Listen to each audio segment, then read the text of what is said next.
नमस्कार आप सभी प्यारे छात्रों का।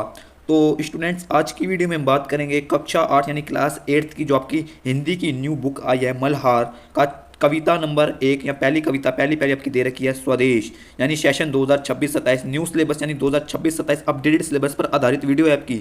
जो आपकी नई किताब आई है ना मल्हार, पहले तो आपको वसंत हुआ करती थी, मैं आपको दिखाऊंगा भी अभी, लेकिन आपकी नई किताब है मल्हार, उसकी पहली पहली कविता है स्वदेश। उसका आज हम फुल एक्सप्लेनेशन करेंगे हिंदी में, बिल्कुल ईजी वे में। प्लीज़ वीडियो को पूरा देखना, पूरा देखोगे तो तभी समझ आएगा, आसान सरल भाषा में समझाऊंगा। तो चलिए वीडियो को स्टार्ट करते हैं। पहले बता रहा हूँ, जिस भी बच्चों को वीडियो अच्छी लगे तो वीडियो प्लीज़ लाइक करें और अपने फ्रेंड्स, अपने जो भी फ्रेंड्स आपके क्लास में पढ़ते हैं, ट्यूशन में पढ़ते हैं, उनके साथ शेयर जरूर कर दें। तो चलिए वीडियो को स्टार्ट करते हैं छात्रों। तो स्टूडेंट्स, पहले आपकी ये किताब हुआ करती थी वसंत, लेकिन इसे अब हटा दिया गया एनसीईआरटी में। अब आपकी है नई किताब मल्हार। आज हम करेंगे इसका पहली कविता। आप पहले एक बार सिलेबस पर देख लीजिए। कुल मिला के आपका ये सिलेबस है क्लास 8 का, हिंदी का, न्यू है, अपडेटेड। तो हमारी पहली कविता है स्वदेश, इसे आज हम पढ़ेंगे पूरा। तो चलिए स्टार्ट करते हैं। तो स्टूडेंट्स, हमारी कविता ये रही। ज़्यादा लंबी कविता नहीं है, छोटी सी कविता है। एक एक ये पोर्शन पढ़ता जाऊंगा और आपको समझाता जाऊंगा। पहले हम पढ़ लेते हैं अपने कवि के बारे में, ये किसने लिखी है, ठीक है। उनके बारे में भी जानना जरूरी होता है क्योंकि इंपॉर्टेंट है। देखिए, हमारी ये स्वदेश कविता लिखी है गया प्रसाद शुक्ल ने, जिन्हें स्नेही के नाम से जाना जाता था, ठीक है। उनका निकनेम था। देखिए, स्वदेश कविता के रचयिता गया प्रसाद शुक्ल जी है, जिन्हें स्नेही के नाम से जाना जाता था। उन्होंने हिंदी में कई कविताएं लिखी हैं और वो कवि थे एक, ठीक है, जिन्होंने ब्रज भाषा में कविता लिखना प्रारंभ की और खड़ी बोली के श्रेष्ठ कवियों पर स्थान प्राप्त किया। देखिए, जो ये हमारे गया प्रसाद शुक्ल जी थे, जिन्हें स्नेही के नाम से जाना जाता था, वो जब उन्होंने कविताएं लिखना स्टार्ट तो वो ब्रज भाषा में लिखते थे और फिर वो खड़ी बोली के महान कवियों में से एक बने, ठीक है। गया प्रसाद शुक्ल जी का जन्म उत्तर प्रदेश में हुआ था। आप जिला वगैरह भी मत याद करना, केवल आप उत्तर प्रदेश याद कर लीजिए, यही इंपॉर्टेंट है, ठीक है। तो स्टूडेंट्स, यहाँ तक तो उनकी जीवनी के बारे में बता रखा है, ठीक है। ये उन्होंने कहा, ये याद करना इंपॉर्टेंट नहीं है। जो इंपॉर्टेंट है मैं आपको वही कराऊंगा, बाहर जो पेपर में नहीं आएगा वो नहीं करूँगा, ठीक है। यहाँ तक पढ़ लेना और फिर यहाँ से करना। देखिए, वो राष्ट्र प्रेमी कविताओं के साथ साथ मैं आपको बता दूं कि ये हमारे गया प्रसाद शुक्ल जी थे ना, जिन्हें स्नेही के नाम से जाना जाता था, ये बहुत बड़े राष्ट्र प्रेमी थे। उन्हें अपने देश के प्रति बहुत प्रेम था। वो राष्ट्र कविताओं के साथ साथ किसान, मजदूर, सामाजिक कुरीतियाँ यानी जो भेदभाव हुआ करता था, वैसी कविताएं लिखते थे ताकि समाज में सभी लोगों को अधिकार मिल सके, उनकी समानता मिले, किसानों को अधिकार मिले, मजदूरों को, और भेदभाव खत्म हो जाए, ठीक है। तो यही है।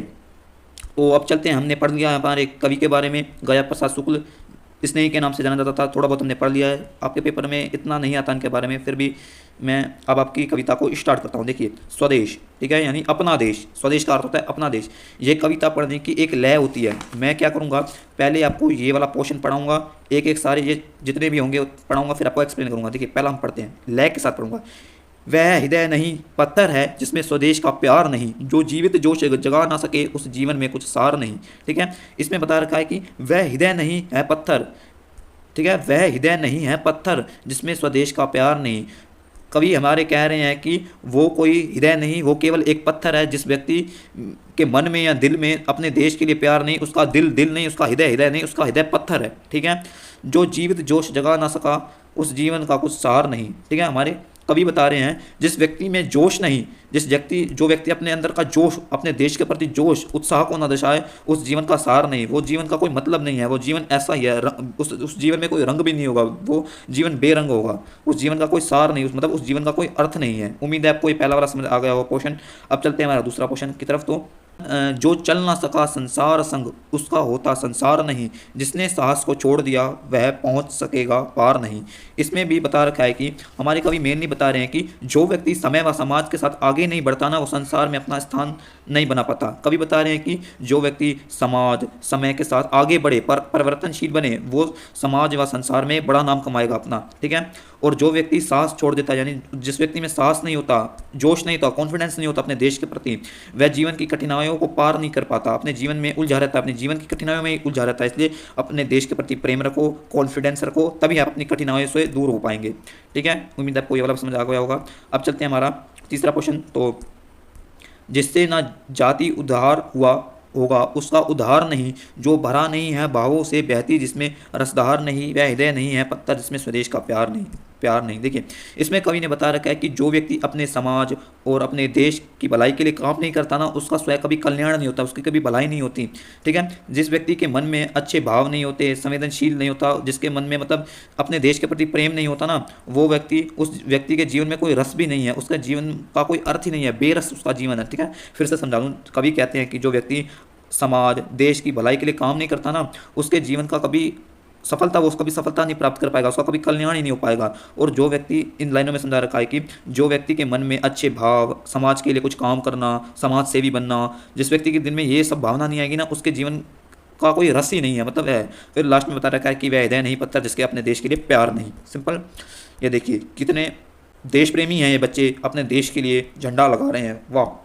हमारा अगला क्वेश्चन है, जिसकी मिट्टी में उगे बड़े पाया जिसमें दाना पानी, माता पिता बंधु जिसमें हम हैं जिसके राजा रानी।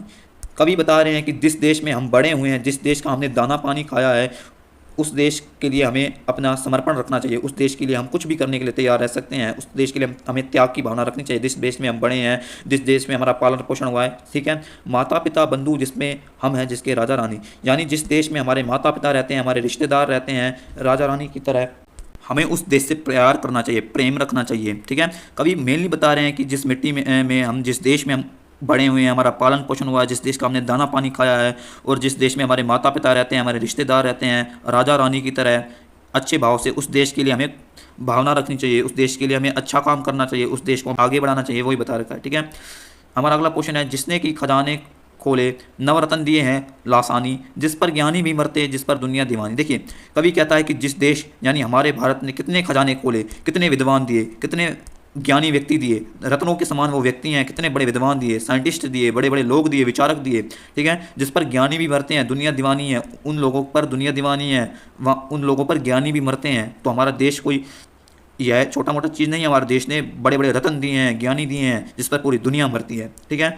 हमारा ये क्वेश्चन भी समाप्त हो जाता है। उस पर है नहीं पसीजा जो क्या है वो भू का सार नहीं, निश्चित है निश्चय निश्चित है जान एक दिन को। देखिए इसमें बता रखा है जाने को, इसमें कवि ने बता रखा है कि वह व्यक्ति जो अपने देश के लिए प्रेम की भावना नहीं रखता, जिस देश ने इतनी बड़े बड़े उपलब्धियां प्राप्त कर रखी हैं, वह देश जिसने इतने बड़े बड़े विद्वान दे रखे हैं, इतने बड़े बड़े आदमी दे रखे हैं, वह देश जिसने बहुत बड़ी उपलब्धि प्राप्त कर रखी है, अगर उस देश का व्यक्ति अपने देश के लिए प्रेम भाव नहीं रखता तो वह भूमि में एक बोझ की तरह रहता है, वो उसका भूमि में रहने का कोई मतलब ही नहीं है, ठीक है।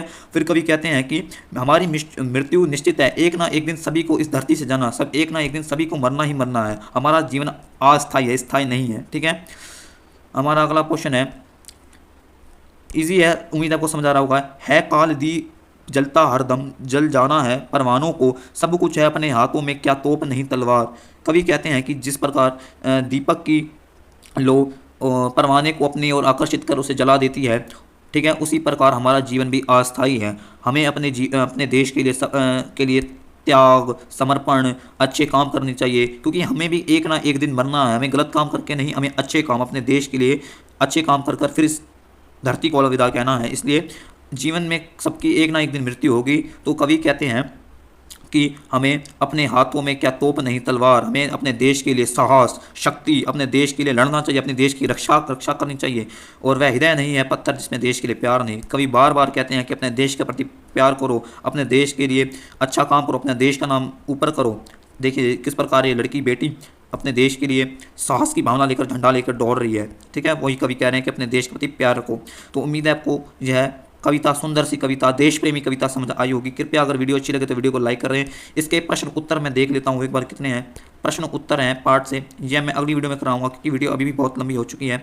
तो उम्मीद है आपको ये कविता स्वदेश समझ आई होगी। इसमें कवि ने कुल मिलाकर निष्कर्ष में क्या है कि अपने देश के प्रति प्रेम रखो, क्योंकि प्रेम भावना ही देश के लिए सबसे अच्छी है। अपने देश के उपलब्धियों पर गर्व करें, अपने देश के प्रति साहस की भावना रखें, तो यही है, ठीक है। और गलत काम ना करें और समाज के लिए अच्छा काम करें, समाज के लिए एक दीपक की तरह काम करें। जैसे दीपक की लो जलती है वैसे समाज में आप एक दीपक बने, तो यही है। तो हमारी ये कविता समाप्त होती है। अगर आपको प्रश्न उत्तर चाहिए इस कविता से रिलेटेड तो कमेंट में प्लीज़ बता देना, मैं डाल दूंगा। अब मिलते हैं इसके प्रश्न उत्तर वाली वीडियो में या इसके दूसरे पार्ट में, यानी इस किताब का जो आपकी दूसरी कविता है दो गौरैया कहानी है, सॉरी, भीष्म सानी द्वारा, अब उसमें मिलते हैं। तो मिलते हैं नेक्स्ट वीडियो में, तब तक के लिए बाय।